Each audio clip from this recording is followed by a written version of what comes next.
Sports, sports, sports, sports, sports, sports, sports, sports.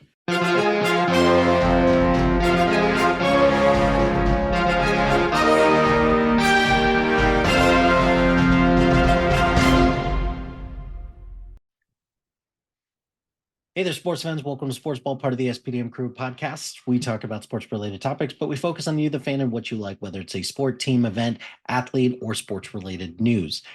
I'm going to talk about the NBA because there's a lot going on in the NBA right now. And one thing that I want to talk about before I get into the playoffs is I want to talk about the NBA draft lottery, which that so the Dallas Mavericks won the NBA draft lottery, and my conspiracy theory brain just for me thinks that it's rigged. It's totally rigged. It is giving Nico Harrison just a pass on his ability to make perhaps the world's worst trade, and I just do not understand how the Dallas Mavericks can get the first pick when they had like a under 2% chance of getting the number one pick. And it is very much discounting the tanking that was done by teams like Brooklyn, teams like Washington, teams like Utah. So I'm not one that's calling for the draft lottery to be reformed. I just think that it's crazy that in the last like 5 years, San Antonio was the team that had the best odds to get Victor Wembanyama, and they got it no problem. Whereas in other years, like the Atlanta Hawks last year, with a pretty so-so draft, got a player who's not really like going to be franchise changing per se, but still nonetheless, we're not rewarding teams that are tanking, very obviously, very blatantly, which I'm fine with, I guess. But how else are some of those teams going to get top end talent? I don't know. But I mean, congrats, Dallas Mavericks fans. You're going to get Cooper Flag, which seems like he's going to be an amazing player from the start. So I'm very curious to see how that plays out. And I'm going to see how Luka responds to all of this next year when he's on the Lakers. Or for a full season. So we'll see how that plays out. I also do find it a little weird that the NBA has not announced who the MVP is yet, but I'm assuming that they didn't want to announce the MVP during the Western Conference semifinals, where your two front runners, Shea Gilgeous Alexander and Nikola Jokic were going up against one another.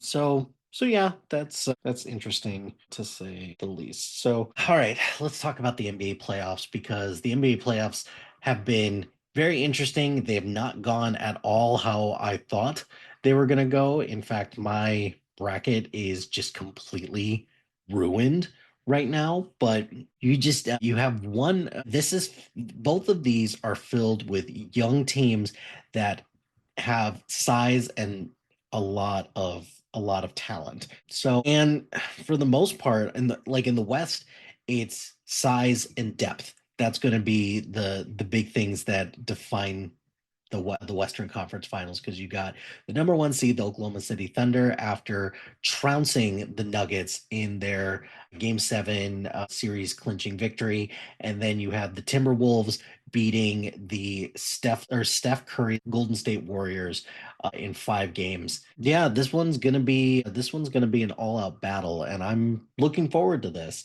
I think this is going to be a big test for the Thunder because they swept the Grizzlies, who they weren't much of anything, and they went the distance against the Nuggets. So I'm curious to see how Oklahoma City is going to respond, especially because Minnesota is much better defensively. They're much deeper of a team, and they have Ant Edwards, who's playing. He's not having a great playoffs, but he's playing out of his mind right now. And Julius Randle is just continuing to prove that he's definitely worth it when it comes to playoff performance. I am wondering a little bit if this is a situation where he is maybe overperforming because he's in for a payday. So we shall see about that.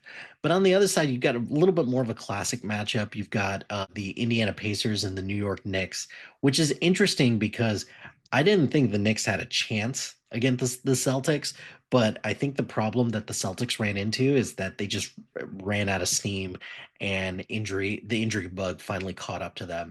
And I think that's the same thing that happened with the Cavaliers. But nonetheless, I still think that, they both won their series. We got to give them a little bit of credit for that. So I don't really know what to make of this because you've got two all-star point guards playing out of their minds right now with Tyrese Halliburton and with Jalen Brunson. So I think here's where I think the advantage is going to come in.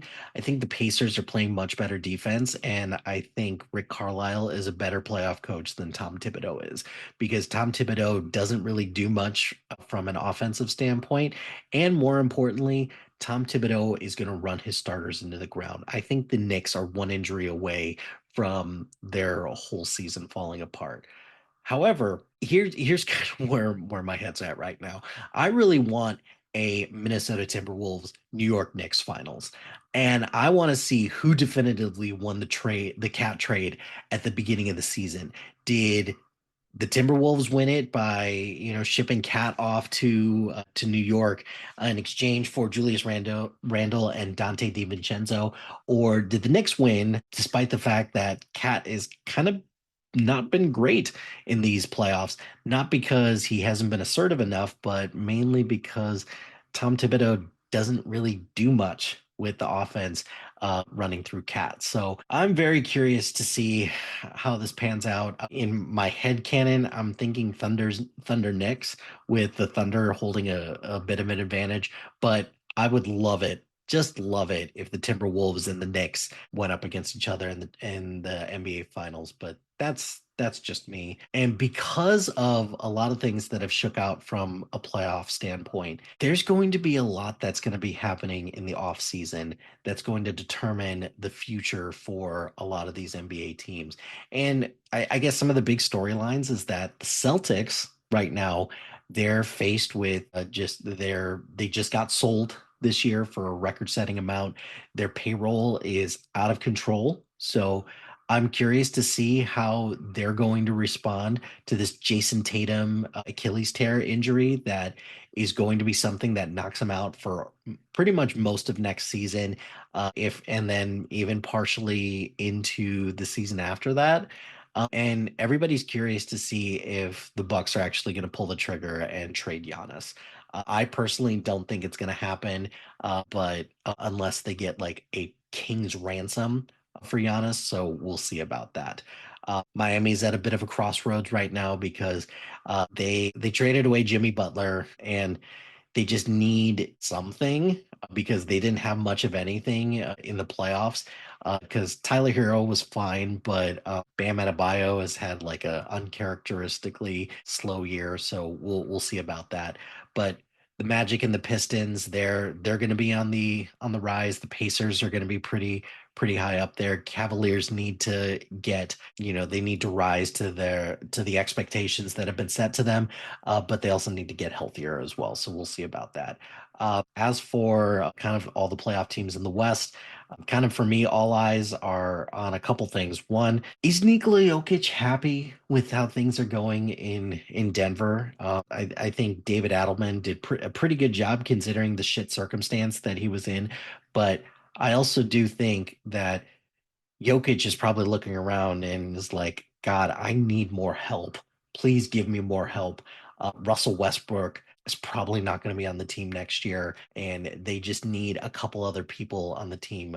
Aaron Gordon took a big leap this year, so I kind of foresee him staying on the team, which leaves Jamal Murray and which leaves Michael Porter Jr. as potential trade chips. So we'll see about that. And then I'm looking at the Golden State Warriors and the Lakers. They're old teams. that need youth, athleticism, and more size. And if they want to compete in the Western Conference, they got to increase all of those things. And they're both pretty strapped for anything when it comes to leverage to try to swing a trade. They're pretty strapped for cash as well to sign free agents. So we'll see how that pans out. But overall, the NBA playoffs, I've been super excited about them. So I've been really enjoying that. That's going to do it for this episode of Sportsball. Be sure to like, rate, and subscribe to anything and everything SPDM Crew, wherever you get your podcast. Join us on social media on Facebook, Instagram, X, Threads, YouTube, LinkedIn, and Blue Sky at SPDM Crew. Check out our website at SP.com. Shout out to HiFlyer Creative Studios for making our awesome logo. Greatly appreciate their support.